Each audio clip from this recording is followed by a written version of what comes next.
A man spent $3,000 taking a girl to a tropical paradise, convinced this was the trip that would finally make her fall for him. But on the last night, she looked him in the eye and said, "We're just friends." A few hours later, he saw her in the hotel bar, kissing a complete stranger. Brutal? Yes. But this story reveals why most men fail in love, and why the rare few who truly understand women make them obsessed. Body, light rewrite, no characters cut. If you're new to this channel and you find value here, don't forget to like the video, subscribe, and share it with someone who really needs this. Now let's talk about this man. His name is Jose. He's 29 years old, has a stable job, and is what most people would call a good guy. For months, he chased this girl. Late-night phone calls, carefully planned outings, always being the dependable friend. Finally, when he worked up the courage to invite her on a trip, he thought this was his big chance, his romantic breakthrough. But instead, it became a painful disaster. Jose fell into the same trap that 95% of men fall into. The worst part? He believed he was doing everything right. He followed the script that movies, TV shows, and magazines have been pushing for decades. Be sweet, be romantic, prove your love, show her she's your world. Lies, all of it. So what really happened that night? While Jose sat alone in his hotel room, feeling crushed and replaying every mistake in his mind, the truth was simple. He had invested everything, but he never created the attraction. The girl was downstairs in the bar, meeting another guy, a guy who hadn't even bought her a drink, a guy she had met just 20 minutes earlier. The difference was clear. That guy wasn't begging for attention. He wasn't desperate to prove his value. He was just being himself, relaxed, confident, without neediness. And that natural confidence, that lack of need, pulled her in like a magnet. Which brings us to the big question. When does romance actually work? And when does it instantly make you a loser? The truth is, romance isn't bad, but the timing and the energy behind it can either make you or break you. Do it from a place of neediness, and it destroys you. In the next part, I'll show you exactly where the real difference lies. Let's break down each mistake Jose made. We're going to understand real female psychology, not the version you were sold, and I'll give you the exact formula that turns romance into your secret weapon instead of your downfall. Get ready, because some truths will hurt.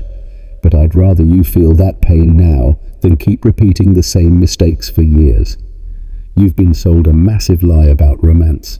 A lie so big it has destroyed more relationships than all the cheating in the world combined. The lie is this: that romance is the key to a woman's heart. That if you're romantic enough, sweet enough, caring enough, she'll have no choice but to fall in love with you. Total nonsense. 73% of men believe that being romantic from day one makes them irresistible. The reality will hurt you. It makes them invisible. Completely invisible. Let me tell you about Miguel. He's 26, first year of college. He fell head over heels for a classmate. His strategy, pure romance. Every day, a note in her locker, flowers every Friday, handwritten poems, expensive dinner invitations. The result? 6 months later, she was dating the biggest jerk on campus, a guy who didn't even remember her birthday. Why? Because Miguel gave away all his power from day one. The female brain is wired to value what is earned, not what is simply given. When you give away cheap romance too early, your perceived value drops straight to the floor. Think of it like this. Someone gives you a Rolex on the very first date. Your first reaction isn't, "Wow, how generous." It's "Something's wrong here. Why would someone give me something so valuable without even knowing me? Is it fake? Is he desperate? Does he have some hidden agenda?" That's exactly how premature romance feels. And here's the craziest part. Society has programmed you to believe that showing interest early means being honest about your feelings. They've convinced you that hiding your interest is playing games. The real mistake is not understanding how attraction actually works. Attraction isn't a logical decision she makes after evaluating your romantic qualities. Attraction is an emotional subconscious response to specific psychological triggers, and one of the strongest triggers is uncertainty, the tension of not fully knowing where she stands with you. When you kill that tension with early romance, you kill attraction. It's that simple, that brutal. Jose killed all the tension with a $3,000 trip. Miguel killed all the tension with daily poems. And how many men do you know who killed all the tension with early "I love you" confessions? Probably too many, maybe even you. The good news is this: once you understand this principle, once you learn the right timing, romance becomes one of the most powerful weapons you can use. But first, you need to understand when to use it. Here's what no one ever told you. Romance only works after building emotional progression. There is no perfect moment. What exists is steady progression. Let me be brutally honest. If you've been on more than 3 dates and haven't escalated physically, you've already lost. Why? Because your actions are telling her that you're not a sexual man, that you don't have the guts to go after what you want. And here's the shocking truth. She needs to feel like she's winning you over, not like you've already given yourself away. She needs to feel she's earning your romantic interest, not that you're handing it to her for free. Think of it like a video game. Which one is more addictive? The one that gives you all the powers at level 1, or the one that makes you work, fight, push yourself to unlock each ability? Obviously the second one, because the human brain is wired to value what requires effort. 95% of men sit around waiting for clear signals before they act. And those same men end up in the friend zone. Why? Because women don't give clear signals, they give opportunities. An opportunity is when she spends time alone with you. An opportunity is when she reaches out just to talk.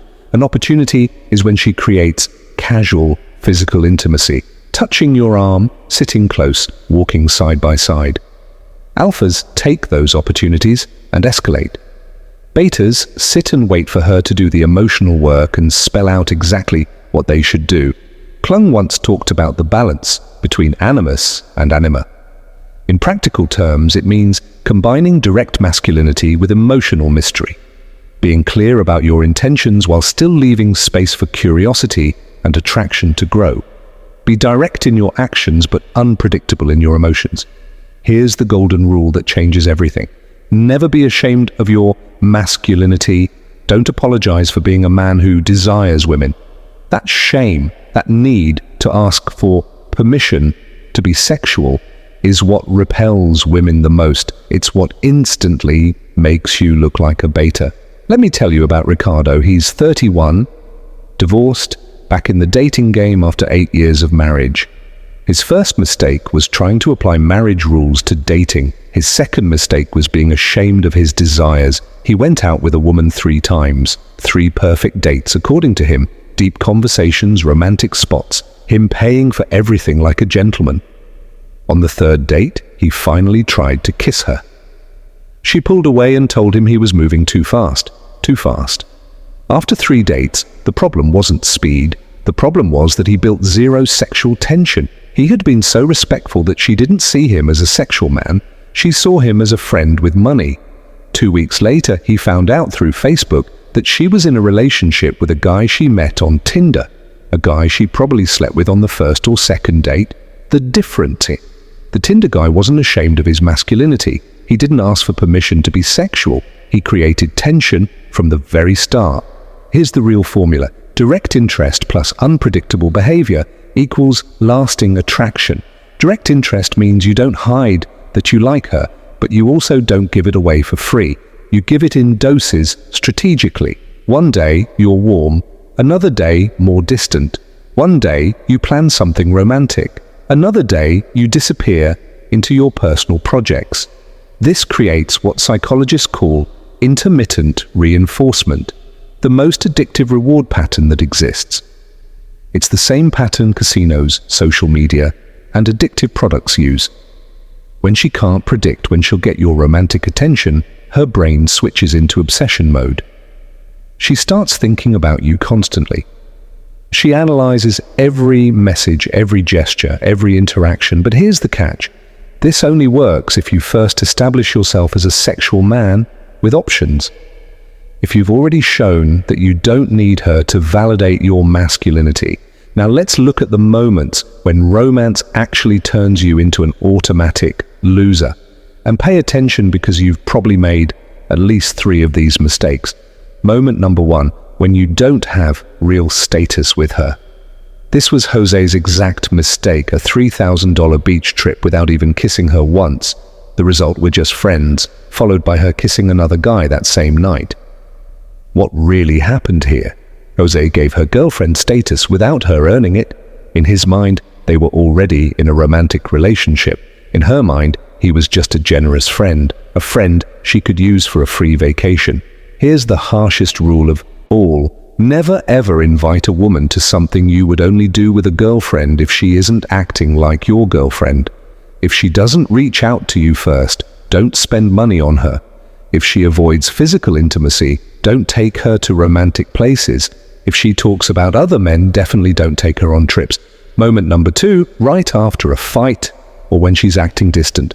This is the classic mistake. Apology flowers or a flood of romance to win her back. This is what I call reactive romance. Being romantic as a reaction to her coldness instead of romance as a reward for her warmth. When you do this, you're teaching her that she can manipulate when you reward her cold behavior with romance, you teach her that all she has to do to get attention from you is treat you badly. Let me tell you about Pablo. He had been dating a girl for 2 months. Things were going well until their first real fight. She got mad because he went out with his friends instead of seeing her on a Friday. Pablo's reaction: flowers the next day, a handwritten apology letter, a romantic dinner that week, and a mountain getaway the next weekend. The result? She learned she could get whatever she wanted by being dramatic and distant. 6 months later, Pablo was spending thousands of dollars every time she threw a tantrum. The relationship ended when she got bored of him and found someone who didn't let her manipulate him. Moment number 3, during obvious commercial dates, over-the-top Valentine's Day, first month anniversary, friendship day, huge mistake. Why? Because those dates have nothing to do with you. That's calendar romance. Any beta can buy flowers on February 14th. That doesn't show creativity. It doesn't show that you think about her in a unique way. Instead, it builds commercial expectations rather than emotional connection. She starts expecting expensive gifts on specific dates instead of meaningful gestures at random moments. Alphas ignore commercial holidays and create their own romantic moments. A random Tuesday after she had a rough day, a Thursday morning just because, a Sunday because you remembered something she said weeks ago. Moment number 4, when it comes from neediness, this is the worst of all. Desperate romance. Romance from lack instead of abundance. How do you know if you're being romantic from need? Ask yourself this. Are you doing it because you truly want to make her happy, or because you need to secure her interest? If it's the second, you're screwed. Neediness is like a toxic perfume. Women can smell it from miles away. It's that anxious energy that says, please don't leave me, please love me, please validate me. That's exactly what happened with Jose when she told him, you remind me of my dad. When a woman compares you to her father figure, beta game over, it means she sees you as someone who takes care of her, but not someone who excites her. Here's the brutal truth. 89% of relationships that fall apart started their decline the moment the man became too romantic, at the first sign of her losing interest. Why? Because it confirms all her worst suspicions. It confirms that you're insecure. It confirms that you have no options. It confirms that you're willing to do anything to keep her. And that, ironically, makes her lose respect for you. And once a woman loses respect, attraction disappears forever. Let me be clear. I'm not saying never be romantic. I'm saying that being romantic in these 4 situations is emotional suicide. So tell me, when does romance actually work? When does it become your secret weapon instead of your downfall? The formula is simple but extremely powerful. Tension plus uncertainty plus strategic romance equals female obsession. Let me break it down, because your success with women depends on fully understanding this tension. She must feel that she could lose you at any moment. This doesn't mean being a jerk. It means being a man with purpose, with his own life, with standards. It means your time and attention are valuable because you have important things to do. Tension is created when she's not completely sure about her place in your life, when she knows that if she doesn't add value, she could lose you. And this isn't playing hard to get, it's actually being hard to get because you have a life worth living. Uncertainty. She should never be 100% sure of your feelings. This is where most men fail. They think being honest means telling her everything they feel all the time. Big mistake. Emotional honesty is not emotional vomiting. Being genuine is not being an open book. A little mystery is an aphrodisiac. Too much transparency is a turn-off. Carl Jung spoke about the tension between opposites. In the game of attraction, this means mixing moments of deep intimacy with periods of emotional distance. One day, you send her a message that makes her feel special. 3 days later, you're busy with your projects and barely reply. One night, you talk until 3 a.m. The next week, you go out with your friends and don't invite her. This triggers what psychology calls intermittent reinforcement. The most addictive reward pattern there is strategic romance, romantic gestures at unexpected moments, not predictable ones. The difference is clear. Betas are romantic when the calendar tells them to be. Birthdays, anniversaries, after arguments. Alphas are romantic when nobody expects it. A Tuesday because she had a rough day. A Thursday morning for no reason. A Sunday because you remembered something she said a month ago. Timing changes everything. The same gesture that makes you look needy at the wrong moment makes you look like the most thoughtful man in the world at the right moment. Let me tell you about Fernando, 28, an engineer. He had been seeing Elena for 6 weeks. Things were good, but without drama, without the intensity that drives women crazy. Fernando applied the formula. Week 7, he focused on a big work project. He replied to her messages but didn't start conversations. He went out with friends on a Friday and didn't invite her. Tension. Week 8. Elena started reaching out more, suggesting plans. He showed interest but not urgency. Uncertainty. Week 9. On a Tuesday, he remembered she had never seen the city from the mountain viewpoint. He showed up at her office with coffee, took her at sunset. Strategic romance. The result? Elena confessed that in those 3 weeks, she had truly fallen in love. The combination drove her crazy. But notice this only worked because Fernando had already built attraction, had already escalated physically, had already shown he was a sexual man with options. Without that base, the formula doesn't work. With that base, it's devastating. Here are the 4 specific principles. 1. Never be more romantic than she is with you. 2. Romance must be a reward, never a bribe. 3. Always keep an air of mystery. 4. Do unique gestures for her, not gestures any guy with money could do. This formula has saved relationships, but it has also destroyed many when applied wrong. Let me give you 3 real cases that will completely change how you see romance. 3 men, 3 different approaches, 3 results that explain it all. Case number 1, Jose, the guy with the $3,000 trip. 4 months of knowing Laura. Group outings, no physical moves, no direct interest. Why? Because he was waiting for the perfect moment. The problem is that moment never comes. When he finally invited her on a beach trip, he thought it was his big move. 5-star hotel, romantic dinners, even a speech about his feelings. Mistake after mistake. First, he gave her girlfriend status without her earning it. Second, he created romantic pressure without building sexual attraction. Third, he bet everything on one big moment instead of steady progression. The result? Awkwardness from day 1. When she told him, "We're just friends," it wasn't cruelty, it was honesty. To her, they had always been friends. The money he spent didn't change that. That same night, Laura kissed another guy. Why? Because that man did in 20 minutes what Jose hadn't done in months. Build sexual tension. He saw the opportunity, acted, and she responded to that masculine energy. The lesson wasn't romance versus no romance. It was attraction versus no attraction. Case number 2, Marcus, the survivor of the friend zone.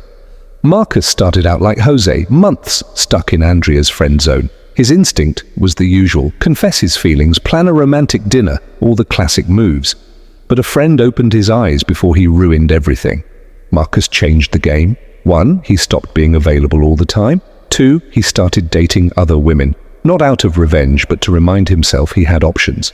3, when Andrea noticed the change, he didn't explain himself. He just kept his new energy.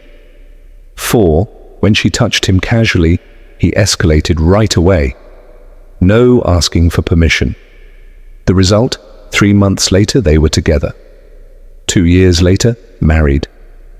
The difference with Jose.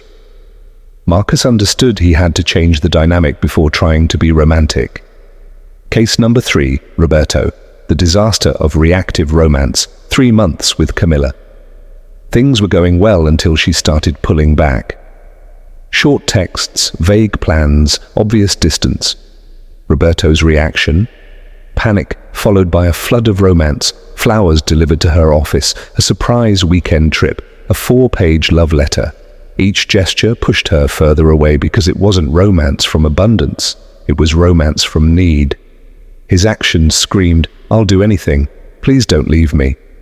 And that energy is the most unattractive thing there is. 2 weeks later, Camilla broke up with him. "You're moving too fast." "I need space," she said. The real translation: "Your neediness is suffocating me, and I've lost respect for you." 6 months later, Camilla was with another man who never sent her flowers, never wrote letters, never begged, a man who maintained his power even when she distanced herself. The conclusion of the 3 cases is clear: the kind of romance that attracts comes after establishing attraction from a position of strength as reward for her good behavior. The kind of romance that destroys comes before attraction, from neediness as a bribe for attention. That fine line is the difference between total success or absolute failure with women. The hardest truth